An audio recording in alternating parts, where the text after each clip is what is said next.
I hope you're doing well. So, in case you forgot, I had mentioned 2 weeks ago when we were wrapping up term 3 and we were starting term 4. I had mentioned that for this last term of grade 5, we were going to reconvene and get back into moral education. So for this last term, you will have one moral education class per week, just like we normally did when we were in school. So you'll have one period of moral education for the week. So this is your moral lesson for the day. Today is going to be a fun, short little lesson just to kind of get us warmed up, get us used to having a moral class. Now, today's topic for today, or discussion, or the activity for today is going to be our community responsibility, or a responsibility being part of a community. So obviously, as you know, it's not just us, right? We know this, that it's not all about just me, myself, and I. We are all part of a bigger family. Obviously, the biggest family we're part of is part of the world, the earth. The smallest family we're part of is our family in our homes, but we're also part of a community. Now, whether that means our community as a UAE family, whether that you take that as a community as you're actually just like this, the general community around the compound that you're around, or the complexes.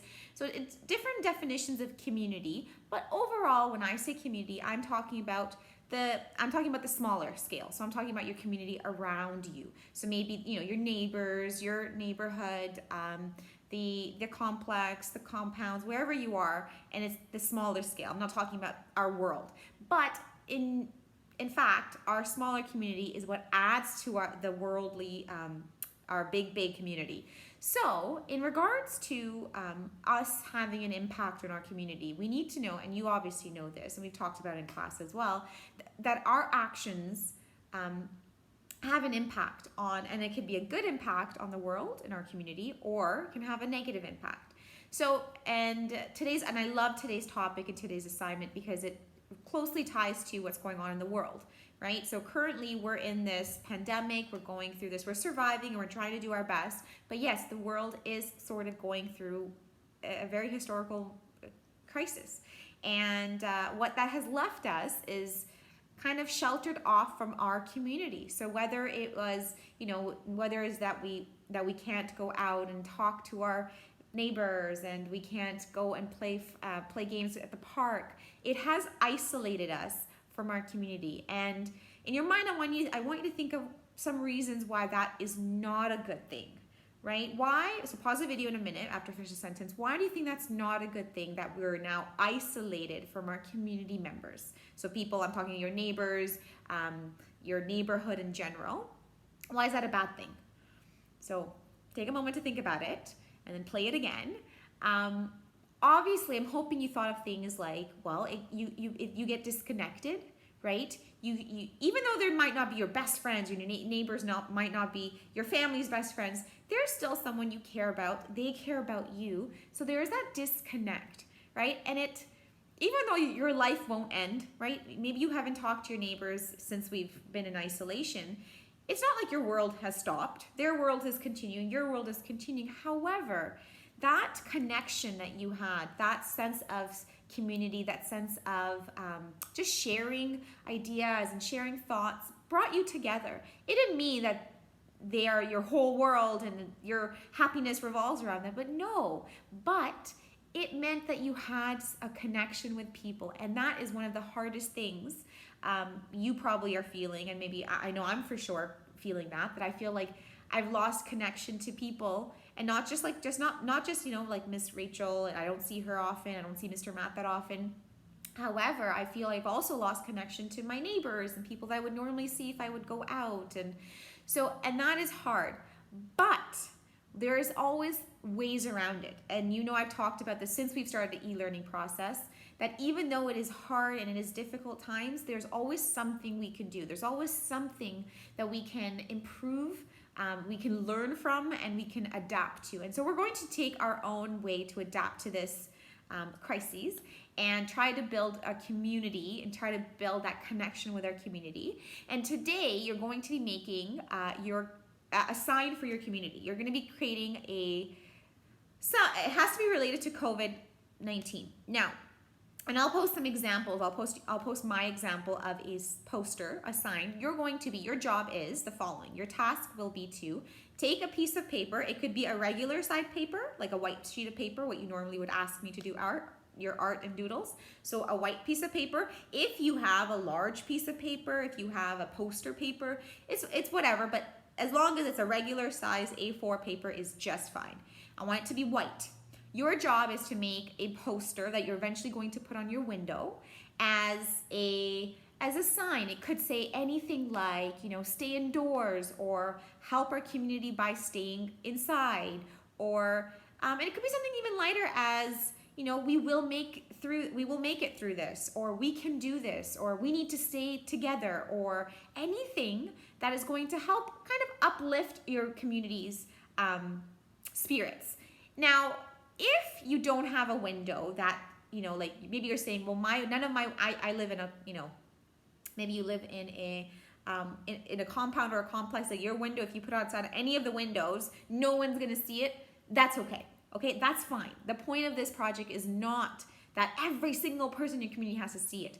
The point of this project, a small assignment, is for you to make a poster with the intention that I want to just kind of create a connection with my community members. Whether they see it or not, that's not important. Maybe you are in an area where you can put it somewhere where people will see it. Maybe you want to go outside and post it somewhere so someone can have an encouraging poster to see. But the point is you have to make it, and then you do have to send in a picture. So whether people see it or not, I'm not marking that. I am marking the poster element. So your job is the following. First, you need to find a white piece of paper. Again, it could be a regular size, it could be a poster, it could be a big, whatever you have.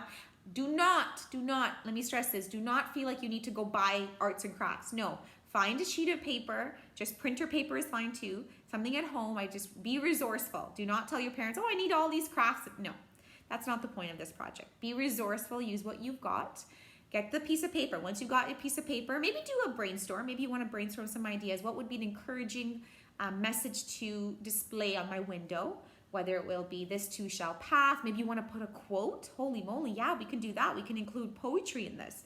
You can put a strength or something that revolves around the idea of staying strong in hard times. Maybe something like that. Like even that. Stay strong during these hard times, or stay indoors, or you can do a hashtag, right? Hashtag stay inside, or anything.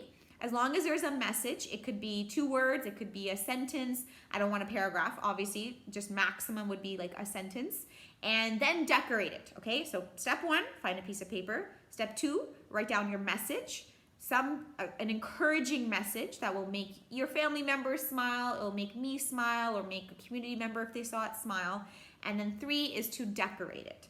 Once you are done, your first job will be to take a picture of it and send it to me. Whether you just send me a picture of the poster or your poster, or whether you want to put it on the window and then take a picture of it and show it to me while it's on your window, it doesn't matter, but I do need to see it. And yes, I am marking this. It's a very easy mark. As long as you do one and I see effort and I see that you've thought about a good message and you've decorated, there's no way you won't get an E. Okay, moral education, as long as you're participating and you're really thinking about it, there's no way anyone should be getting D's or B's, okay? So that's all I need you to do. That's their only thing for this week is 1, I want you to start thinking of being more mindful of our presence and our impact on our community, and how, although it can be a negative impact, we can always do things to lift our spirits. We can always do things to bring more happiness to our community. We can always do things to uplift people who maybe you're cheerful and you're saying, we will get through this, but maybe there's people around your community that are just sad and